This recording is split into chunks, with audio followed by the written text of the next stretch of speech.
శరణం.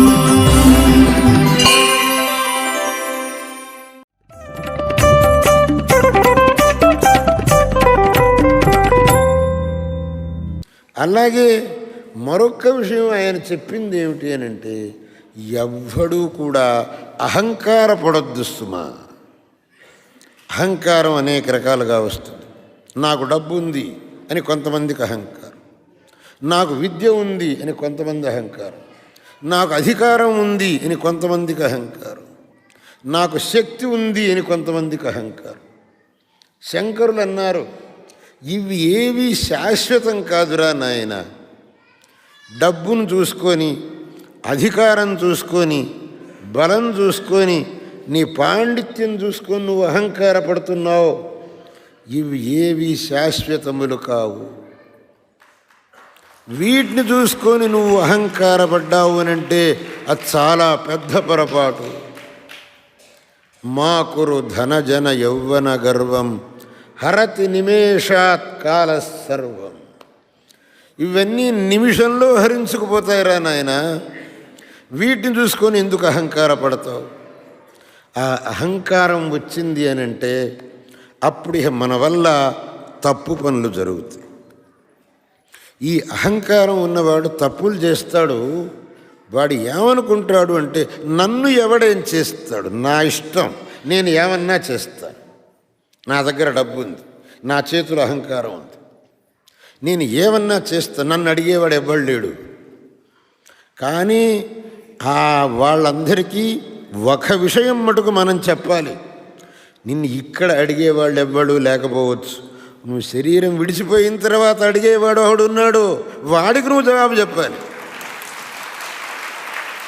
వాడి దగ్గరికి పోయి నువ్వు నాకు డబ్బు ఉంది, నాకు చదువు ఉంది, నాకు అధికారం ఉంది అని చెప్పడం అదేమి పప్పులు ఉడకవు. అక్కడ నువ్వు శరీరం విడిచిపోయిన తర్వాత ఆ భగవంతుడి దగ్గర, వరే ఇన్ని తప్పు పనులు చేశావే, దీనికి నీకు శిక్ష ఇవ్వాలి అని అంటే భగవంతుడు నువ్వు ఏమీ చేయడానికి వీల్లేదు. కాబట్టి అది జ్ఞాపకం పెట్టుకో.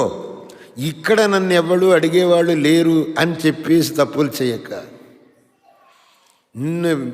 నువ్వు శరీరం విడిచిన తర్వాత అడిగేవాడు ఒకడున్నాడు అనేది ఎప్పుడు జ్ఞాపకం పెట్టుకో. శంకరుల వారు అన్నారు, ఈ విషయాన్ని మనస్సులో ఉంచుకొని ఎప్పుడూ అహంకారంతో తప్పు పనులు చేయవాకు. నీకు ఐశ్వర్యం వచ్చిందనుకుంటున్నావు, ఇది దేవుడిచ్చిన ఐశ్వర్యం రా నాయన. ఆ దేవుడిచ్చిన ఐశ్వర్యాన్ని మళ్ళీ దేవుడి సేవకు వినియోగించి, సమాజ సేవకు వినియోగించి, కష్టంలో ఉన్న వాళ్ళని ఆదుకోవటానికి వినియోగించి, అంతేగాని తప్పు పనులు చేయడానికి ఈ ఐశ్వర్యాన్ని వినియోగించయ్యద్దు. నీకు అధికారం వచ్చింది, పుణ్యం వల్ల అధికారం వచ్చింది, ఈ అధికారాన్ని 10 మందికి ఉపకారం చేయడానికి వినియోగించు, తప్పు పనులు చేయడానికి వినియోగించవాలి. ఈ విధంగా శంకరులు మనకు సామాన్యమైన ఒక వ్యక్తి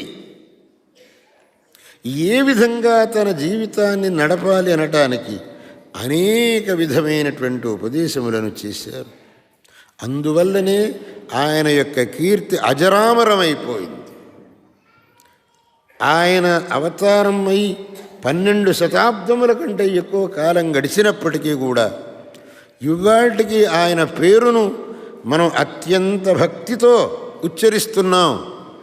ఆయన పేరును అత్యంత ఆదరంతో, గౌరవంతో ఉచ్చరిస్తున్నామని అంటే ఆయన మనకు చేసిన ఉపకారం ఎటువంటిది అనే దాన్ని మనం ఊహించుకోవచ్చు.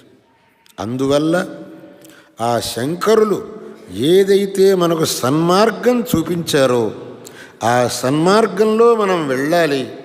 దానివల్ల మన జీవితాల్ని ధన్యం చేసుకోవాలి, పవిత్రం చేసుకోవాలి. అప్పుడే మన యొక్క ఈ అత్యుత్తమమైన మానవ జన్మ సార్థకమవుతుంది. ఈ మానవ జన్మకు ధన్యత వస్తుంది.